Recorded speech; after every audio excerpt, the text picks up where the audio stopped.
Ya ayyuhalladzina amanu taqullaha wal tanzur nafsum ma qaddamat lighad wattaqullaha innallaha khabirum bima ta'malun. Wa qala nabiyuna Muhammadin sallallahu alaihi wasallam man ahya sunnati faqad ahadani wa man ahabani kana ma'i fil jannah. Subhanallah sekalian. Untuk masalah itu saya akan memperlihatkan bagaimana pisau yang cocok untuk penyembelihan hewan kurban.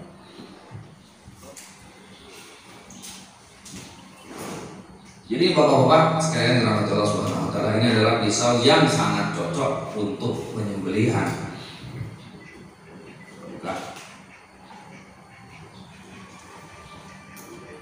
Lihat flatnya, kita teskan bagaimana pisau ini membelah plastik.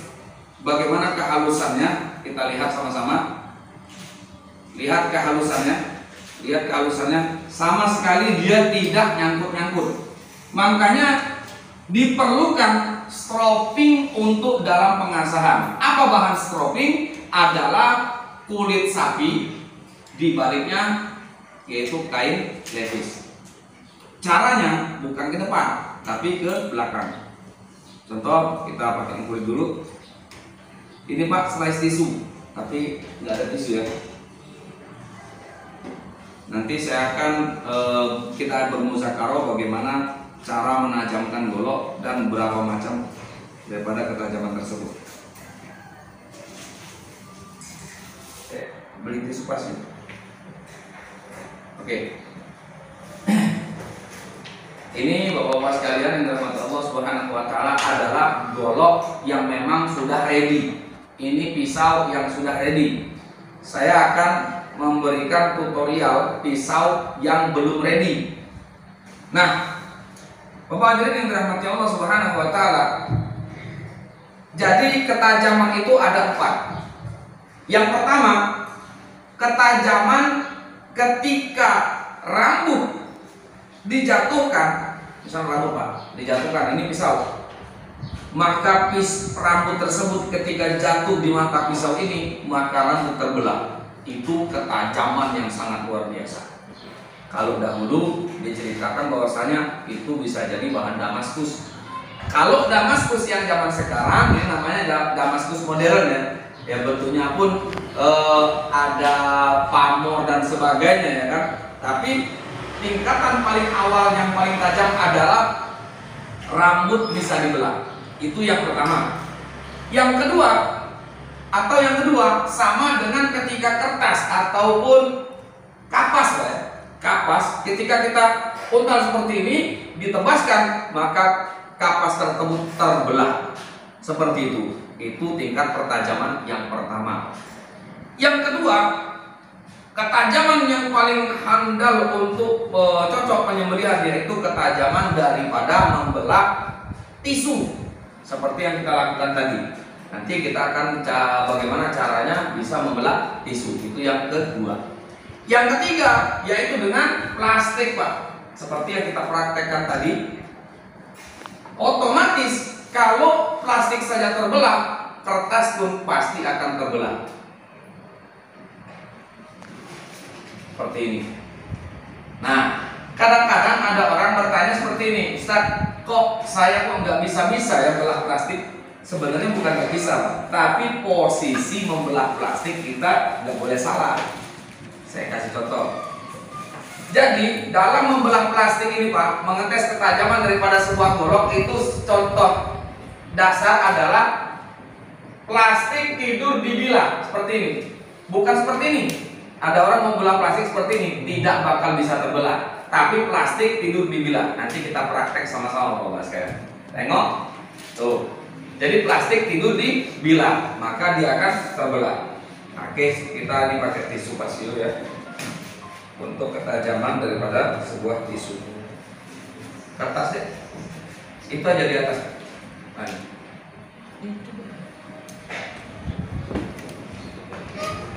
Lihat Pak, ini tisu, kita coba ya. Bismillahirrahmanirrahim. Masih belum, tapi ini sudah mulai rata. Coba saya stropping sedikit. Biasanya setelah di stropping maka dia akan lancar dan panjang. Nah, sekaligus kita belajar bagaimana caranya menyetroping. Tapi Pak, hati-hati, kita ini bermain senjata tajam. Jangan lupa sambil mengasah sambil berzikir supaya menjadi ibadah. Kemudian yang kedua, mendapat pahala dari Allah Subhanahu wa taala, dan yang ketiga, terlindungi dari mara bahaya. Ini Pak, kalau nempel sedikit aja bisa yang namanya tajam. Jadi kalau kena kulit itu nggak kerasa Pak, itu tajam. Tapi setelah berdarah baru terasa. Itu namanya tajam. Nah, jadi Bapak sekalian Allah Subhanahu wa taala, kita lihat ketajamannya setelah kita stropping kan sangat-sangat halus. Lihat belahannya. Kalau sudah dia mampu membelah tisu seperti ini, artinya ini sudah sangat-sangat tajam. Oke, kita coba sekali lagi. Bismillahirrahmanirrahim. Jadi di tangan itu terasa betul, Bapak sekalian. Terasa betul. Nah, sekarang di kertas. Jadi setiap golok pasti bisa membelah kertas kalau dia dihitungan tajam. Tapi yang kita maksud adalah kehalusan daripada. Nah, ini lambat. Lalu bagaimana kalau dengan cepat? 1, 2, 3, 4, 5. Saya yakin Bapak-bapak di sini pasti paham. Ini ketajaman yang terakhir, yaitu yang keempat. Jadi Bapak-bapak sekalian yang dirahmati Allah Subhanahu wa taala, di bawah kertas berarti dihitung tumpul. Di bawah ketajaman kertas dihitung sangat-sangat tumpul dan tidak layak untuk dijadikan pemotongan hewan kurban.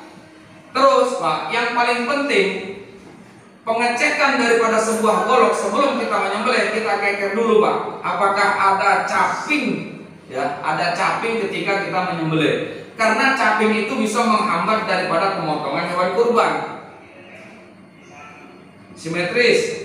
1, yang namanya flat itu harus simetris, lurus betul kan? Kemudian tidak mencong-mencong. Banyak orang karena tidak tahu dengan bagaimana caranya memilih daripada hewan kurban tersebut, akhirnya Pak, karena bilahnya bergelombang, berbekas tempahan, tidak digerinda lagi. Ada kan? Ada orang punya golok setelah ditempah tapi tidak digerinda lagi. Maka itu akan sangat-sangat mempersulit dalam pemotongan hewan kurban. Apalagi tidak tahu tekniknya Pak. Ustaz, saya sudah memposisikan sapi sudah benar, mendengakkan leher sapi sudah benar, kemudian apalagi sudah saya tarik gelembrenya di leher ini sudah benar, tapi pisaunya tidak simetris, itu juga akan menghambat daripada penyembelihan hewan kurban. Seperti itu. Oke Bapak-Bapak sekalian, langsung saja bagaimana cara kita mengasah daripada golok.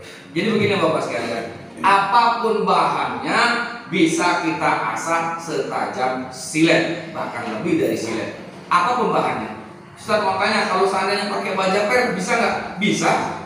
Kalau pakai bahan yang modern, misalkan Elma K110, bahan D2, semua baja ini bagus ya kan. Tinggal bagaimana cara kita merawatnya.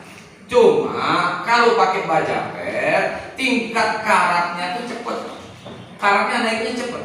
Tapi kalau tingkat untuk baja modern, insya Allah tidak mudah untuk berkarat. Yang penting perawatan. Bagaimana cara perawatan ketika kita membelah daripada setelah misalkan nganukan sapi itu Pak.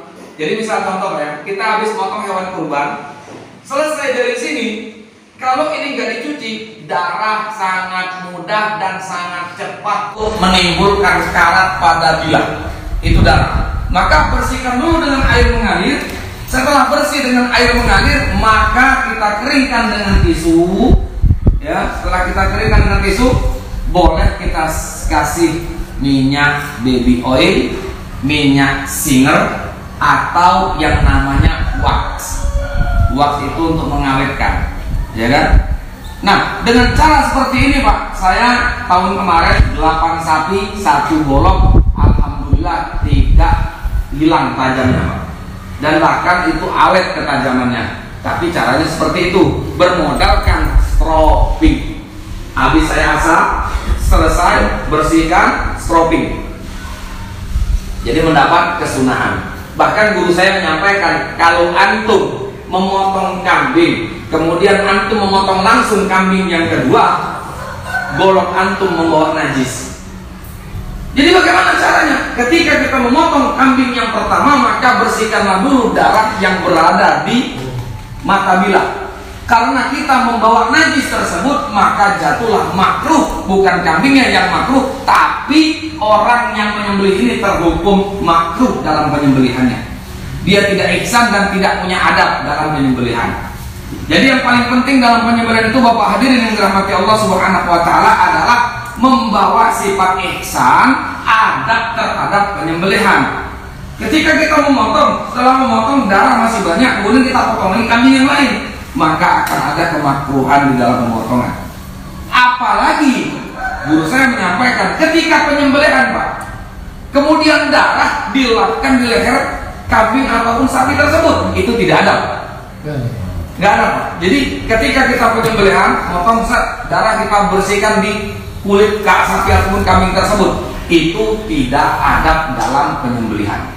Nah teman-teman yang dirahmati Allah Subhanahu wa taala, kita penting dalam adab. Jadi supaya penyembelihan kita itu ihsan, sehingga yang kita dapatkan itu banyak pahala. Jadi Pak, dalam acara penyembelihan hewan kurban di hari raya itu banyak sekali pahala yang akan kita dapatkan.